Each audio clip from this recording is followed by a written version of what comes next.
Hey guys, welcome back to my channel. In today's video, I'm going to be unboxing and showing two cherry trees I'm getting and how I plant them in container plantings. I've never heard of anyone even attempting to grow cherry trees in South Florida, but these are two lowest chill varieties that were developed in California. So I'm having them shipped from California all the way here to South Florida to see how well they do. They are low chill, so they need around 100 to 150 chill hours to set fruit. Hopefully they can set fruit here. I do have a peach tree that needs a requirement of chill hours, and it does set fruit and flower, so that's pretty good. So I'm going to give them a shot. Here we have a problem. Unlike California, where it's much more drier, here we have a hot, rainy, wet season. During the growing season is our wet season essentially, and we deal with a lot of tropical storms, heavy downpours, and cherry trees are very susceptible to root rot. So I have to make sure I get the drainage perfectly down and right and correctly in this video. I'm going to be showing you how to plant cherry trees. I've never thought I'd see the day. I thought later down my life I'll have the opportunity to grow cherry trees, but now that the day has finally come, I'm going to be putting them in containers and planters so I can bring them with me, or move them in locations and see where they do best. I've actually know the process of growing them can be quite difficult. I've never heard of anyone growing them in South Florida. To begin with, these are low chill varieties. These two low chill varieties, the Royal Lee and Royal Mini Cherry, are cross pollinators of each other. They're the lowest chill varieties, so I'm going to show you how I prevent them from getting root rot and how I plant them. I will be planting them in container planters, excuse me, and so I can see where in the garden they do best, and I can bring them along with me. They do grow big, around 20 to 30 feet, so I'll be maintaining them and hopefully have opportunity to prune them to keep them small. I for myself don't need a lot of cherries. I know my parents love them and my brother as well, so I'll definitely be giving them some cherries. Let's see how well I do, and I'll be unboxing the cherry trees now.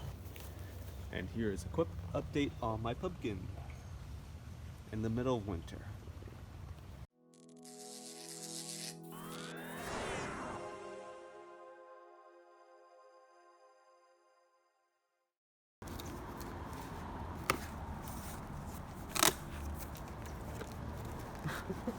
I'm laughing here because it was shipped upside down.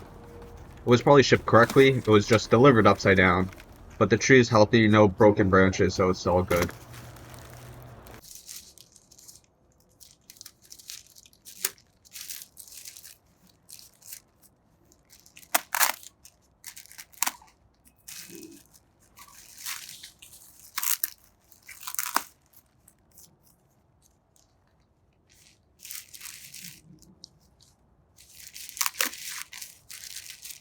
So this one here is the Royal Crimson cherry tree. I can pull them out.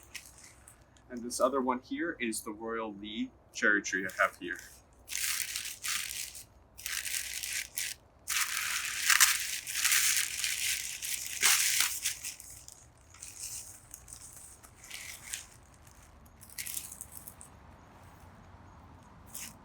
I'm going to be removing this peat moss and I'll be planting them.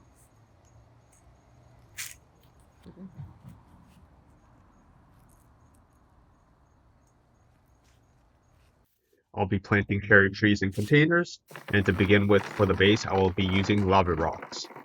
Lava rocks will help with drainage a lot. And likewise, I'm going to do the same to the other container.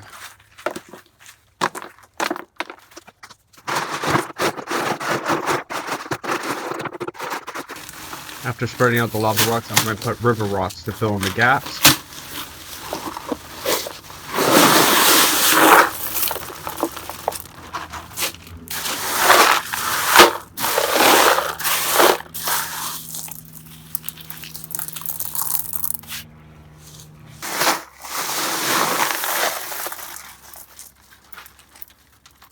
My apologies for the audio quality in the next clip.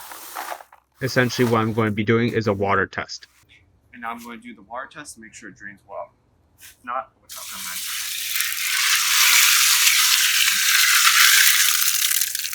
This is an important step of the process and cannot be overlooked. And it looks like it drains well. I can see it pooling in the bottom, and that it just passes straight through. But I don't see, yeah, and you can see the water drains straight through. So that's good. That's what we need. As you can guess, I'm adding more rocks for drainage and aeration of the roots. I don't want to make it too heavy that I can't move the containers, but I can't risk having them root rot, so I'm adding more marble chips to the mix to help with drainage.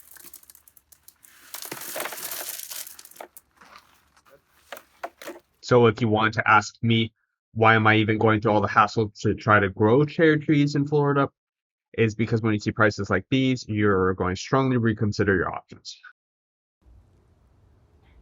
So I'm going to add some cactus soil, palm cactus citrus soil. It helps with drainage. I'm also going to add more perlite. Drainage is key here, so I'm going to get to it.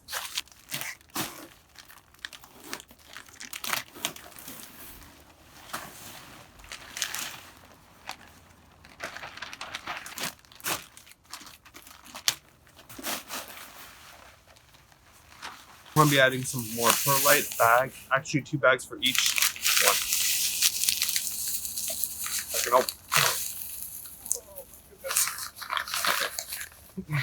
Okay, let me just use scissors. There's nothing like having proper tools.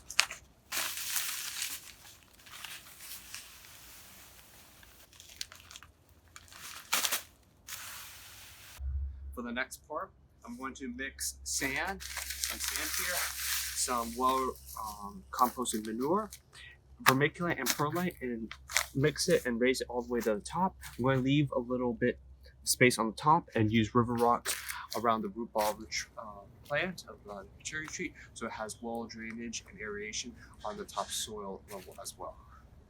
So now I'm adding vermiculite. If you've never seen what vermiculite looks like, this is how it looks like here.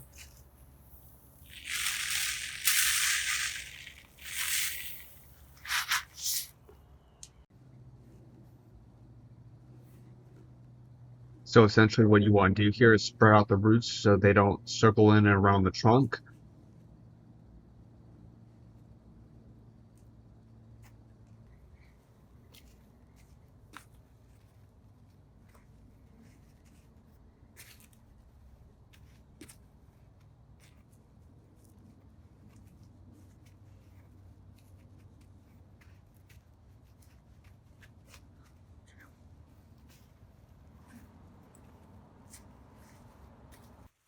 You should use pumice for this part instead of river rocks.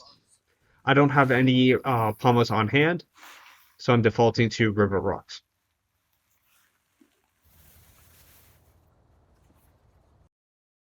This is an important garden tip to know, and a technique to use is to plant the tree halfway into the ground and then using rocks to fill it in the rest. This allows for better aeration. Almost like a mound for drainage. Hopefully that looks right about the center.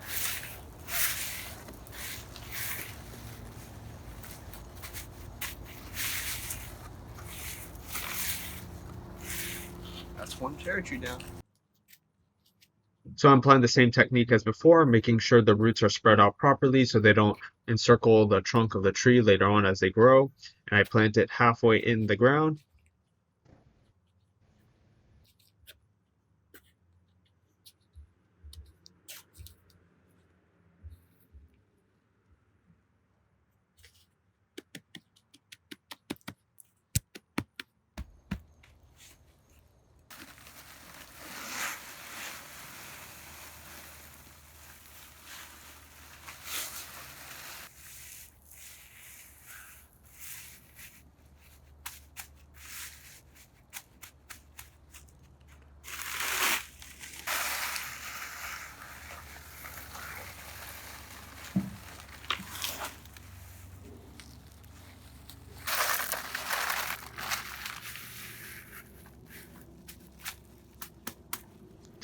So a few days later, you can see that it is breaking dormancy and the buds are forming leaves.